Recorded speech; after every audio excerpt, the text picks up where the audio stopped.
آئیے اس معراج ربانی جو سعودیہ کا عالم خبیث کیا کہتا ہے غریب نواز کے بارے میں، سعودیہ سے ذرا سنیے۔ لباس میں وہ حضرت خواجہ تھے، یعنی وہ مخنث اور ہجڑا صاحب تھے، ہے نا۔ خواجہ مطلب ہجڑا ہی تو ہوتا ہے۔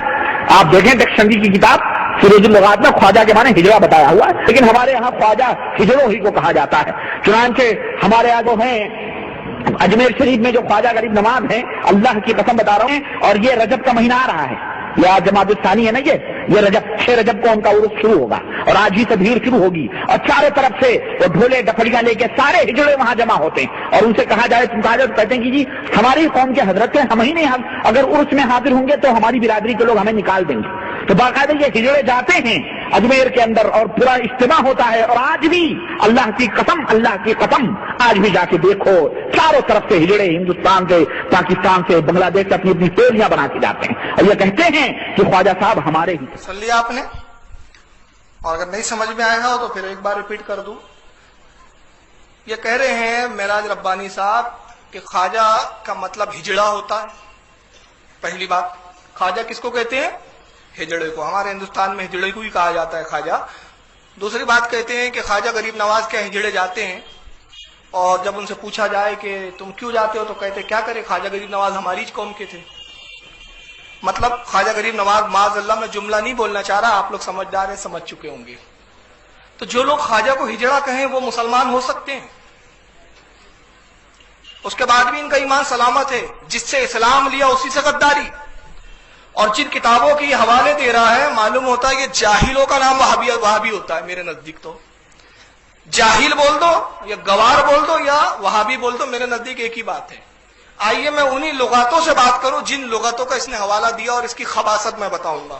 اس نے ایک ہی لغت کا حوالہ دیا، اس نے حوالہ دیا فیروز اللغات۔ میں 4 لغت کے یہاں حوالے بتاؤں گا آپ کو۔ یہ ہے فیروز اللغات جس کا اس نے حوالہ دیا، یہاں پہ رکھی ہوئی ہے۔ یہ فیروز اللغات جس کا اس نے حوالہ دیا، جو اردو زبان کی مستند لغتوں میں، مستند ڈکشنریوں میں آتی ہے۔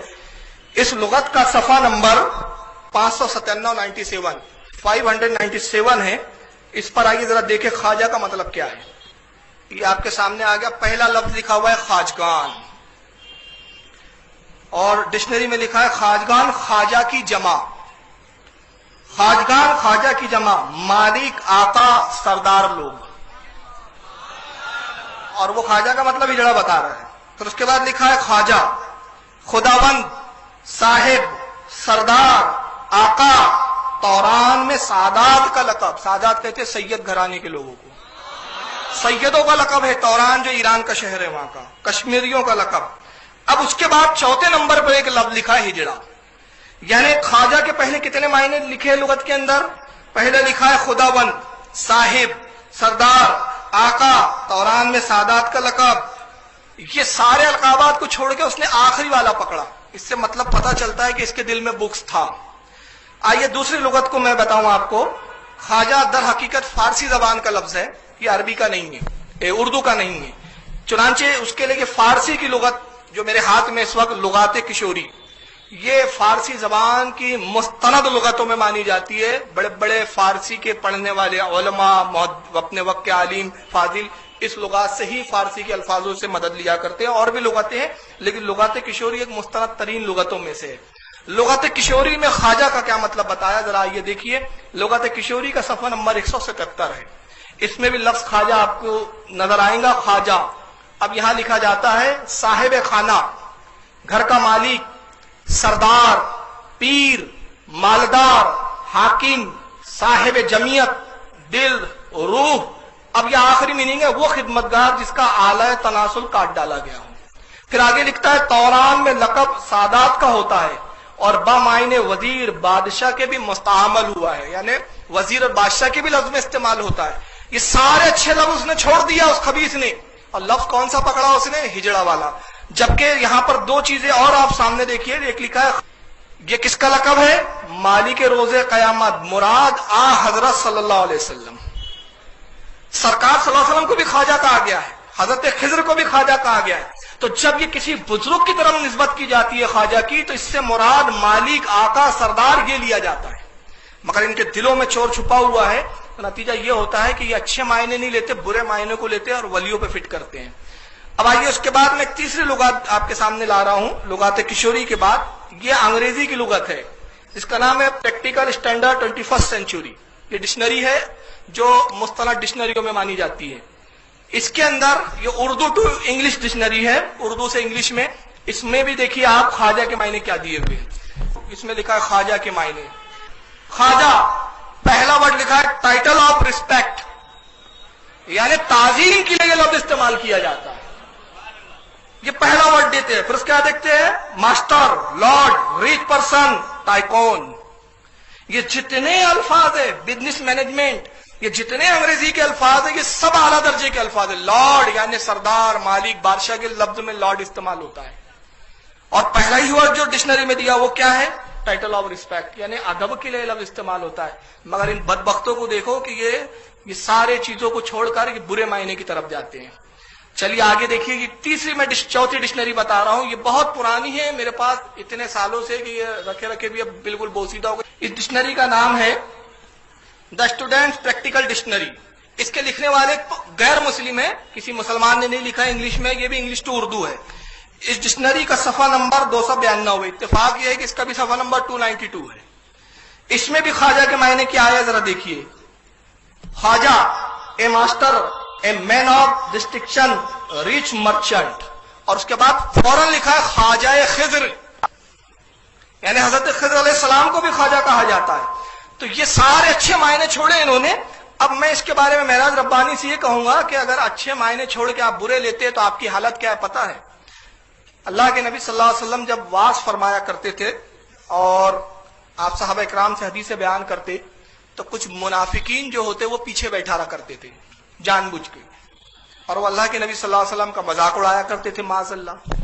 صحابہ اکرام رسول اللہ کی بیان کو اور تقریر کو سماعت فرما رہے ہیں، سن رہے ہیں. تو ہوتا یہ تھا کہ کبھی کبھی نبی پاک اتنا مشکل جملہ کہہ دیتے یا اتنی مشکل بات کہہ دیتے صحابہ کی سمجھ میں نہیں آتی. تو صحابہ اکرام کہتے رائنا یا رسول اللہ. اس کا مطلب ہوتا تھا اللہ کے نبی ہم پر رحم کیجئے، ہماری رعایت کیجئے، ہمیں ذرا آسان کر کے سمجھائیے، آسان کر کے بتائیے، ہم پہ کرم کیجئے، رحم کیجئے. تو منافقین کیا کرتے تھے؟ ان کی ڈکشنری میں، ان کی لغت میں کے معنی ہوتے تھے چراوا، بھیڑ چرانے والا. تو وہ اس کو کھینچ کے کرتے تھے رائنا یا محمد، اور پھر ہنستے تھے. مطلب یہ لیتے تھے اے ہمارے بھیڑوں کو چرانے والے. معاذ اللہ، یہ گستاخی تھی. ایک مرتبہ حضرت سعد بن معاذ رضی اللہ تعالیٰ عنہ ایک صحابی تھے جلیل القدر. وہ ان منافقین یہودی تھے، منافق تھے. ان یہودیوں کی زبان کو جانتے تھے کہ ان کی لغت میں، ان کی زبان میں اس کے معنی جو ہے وہ بدکار برے ہوتے ہیں. ایک مرتبہ وہ لیٹ آئے تاخیر سے سعد بن معاذ، اور وہ پیچھے بیٹھ گئے. تو اللہ کے نبی نے جب ایک بات کہی دی تو انہوں نے وہی پکار کے کہا چیخ کر، اور ہنسنے لگے.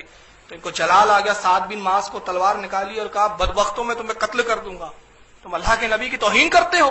تو انہوں نے کہا ہم تو وہی کہتے ہیں جو تم کہتے ہو، تم بھی تو وہی کہتے ہو رائنا یا رسول اللہ، اللہ کے نبی ہمارے پہ رعایت کیجیے، ہم بھی وہی کہتے ہو.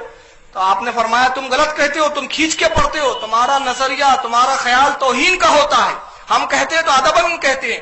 بات گفتگو بڑھ رہی تھی. اللہ کے نبی نے جب وہ شور کو ملاحظہ فرمایا کہا سعد کیا بات ہے، کیوں جھگڑ رہے ہو؟ عرض کہ یا رسول اللہ یہ آپ کی توہین کرتے ہیں. انہوں نے قسمیں کھانی شروع کی. منافق انہوں نے نہیں، ہمارا مقصد توہین کا نہیں تھا، اور ہمارا مقصد یہ نہیں تھا توہین کا. تو اللہ تعالیٰ نے قرآن کی آیت نازل کی، سورہ بقر کی آیت نمبر 104 ہے. اللہ رب العزت سورہ بقر آیت نمبر 104 میں ارشاد فرماتا ہے یا ایھا الذین آمنوا لا تقولوا رائنا وقولوا انظرنا واسمعوا.